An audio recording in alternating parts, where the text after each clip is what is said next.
Permuta, escambo, troca.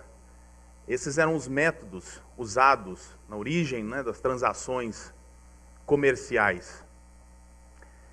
Inclusive na nossa história, na história brasileira, os primeiros relatos que existiam das relações dos portugueses com os índios narravam relações de troca. Bússolas trocadas por pau-brasil, espelho por ouro e prata. Essas relações, hoje a gente pode questionar realmente o real valor, mas isso, na época, existia uma escassez de um lado e um excesso de produção do outro. Fazia sentido essas trocas. E elas sempre existiram. Chegou um momento na nossa história de transações comerciais onde se necessitou de uma moeda para gerenciar essas trocas que eram feitas. E vários itens durante a história, foram colocados como moedas. Penas, conchas. Na história brasileira, o tabaco foi usado como moeda, o açúcar foi usado como moeda. Na história americana, o selo durante a Guerra Civil Americana era usado como moeda. E na história mais recente, a Alemanha, após a Primeira Guerra, usou a porcelana como moeda. Então a moeda foi necessária para regular essas transações. Mas nenhuma moeda foi tão eficiente quanto o ouro e a prata, que, devido à sua facilidade de transporte e cunhagem, foi eleita a principal moeda de troca largamente aceita nas transações comerciais. Mas ainda, com o ouro e a prata, essas transações ainda não estavam completas. Nós precisávamos de uma instituição que gerenciasse esse ouro e essa prata, que era a nova moeda. E aí temos o surgimento dos bancos. Os bancos, então, no primeiro momento, eles tinham a única e exclusiva função de um grande cofre, onde ali se guardava o ouro e a prata. O banco, a fonte de receita do banco, era simplesmente um aluguel do serviço que ele prestava de guardar o ouro e a prata. Em contrapartida, eles davam um certificado para o depositante, que ali tinha um lastro de ouro e prata, e esse certificado lhe garantia aquela posse.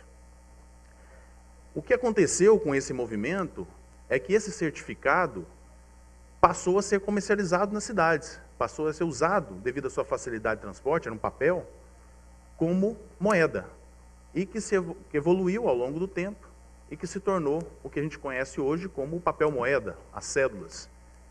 Então o dinheiro que circula hoje nada mais é do que o certificado que se tinha de um lastro que você era um depositário de ouro e prata num banco.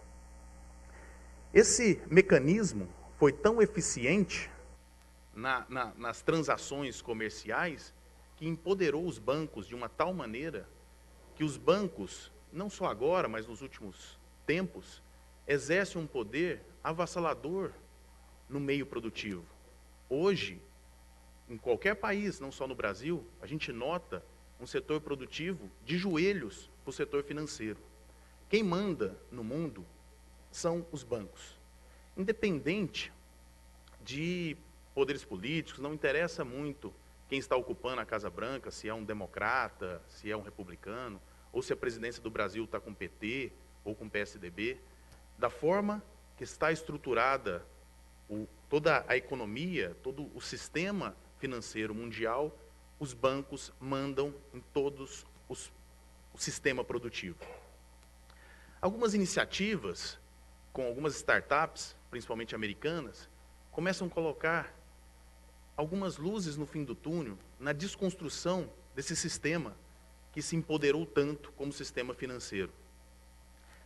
A startup americana Airbnb, que foca na parte de hospedagem e que tem atualmente um valuation entre 10 e 15 bilhões de dólares, começou a empoderar cada um de nós como fornecedores de hospedagem e consumidores de hospedagem, questionando o status quo de uma relação onde você tem os hotéis, as grandes redes de hotéis fornecendo hospedagem e todos nós consumindo hospedagem.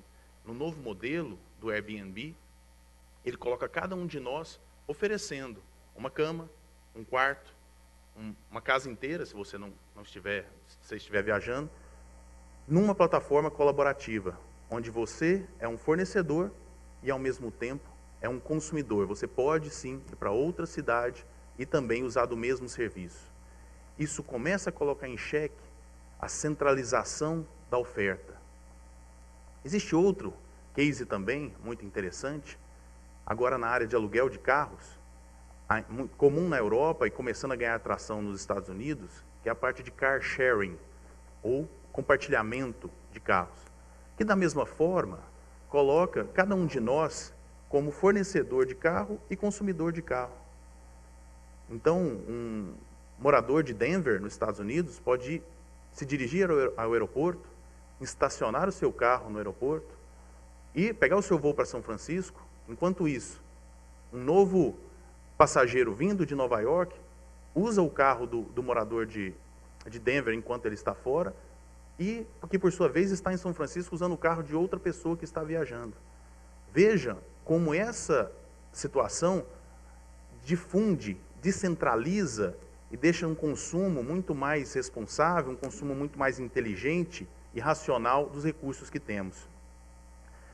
Logicamente, ainda se demanda uma legislação, uma regulamentação a respeito dessas formas de transações. Muitas pessoas já me disseram que isso seria impossível de termos uma situação dessa aqui no Brasil, por questões de segurança, ou confiança, ou própria legislação mesmo, lei. Mas, na verdade, esse não é o ponto aqui hoje. O ponto que eu queria despertar em vocês é a oportunidade, a tentativa de duas estratégias que estão dando certo. Não é projeto, estão dando certo.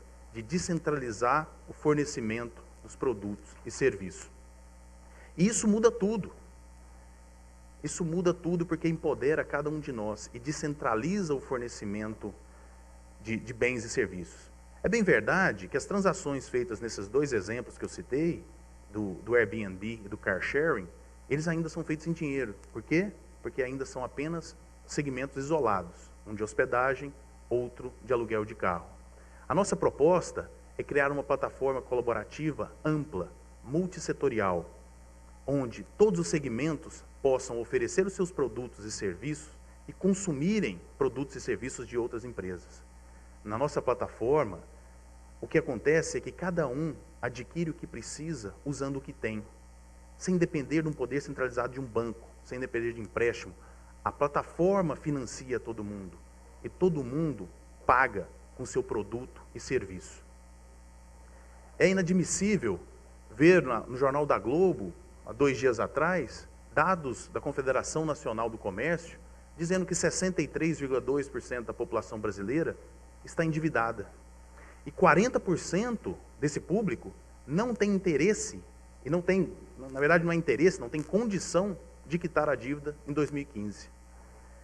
Não é possível a gente ver esses feirões de conciliação e arbitragem cada vez maiores, reunindo empresários, profissionais liberais, pessoas físicas, endividadas, se subjugando e se ajoelhando perante os grandes credores, que são os bancos, para negociar alguma coisa, para tirar o CPF ou o CNPJ, né, limpar o CPF ou o CNPJ. A nossa proposta é de empoderar cada um de nós, cada executor, tanto produtor de produto ou serviço, e cada empresário ter o poder de decidir o seu consumo e o seu fornecimento. Na verdade, a proposta não é anticapitalista. Ao contrário, nossa proposta é de intensificar cada vez mais o consumo e o fornecimento. Mas intensificar potencializando, na verdade, o poder de quem produz o produto e serviço.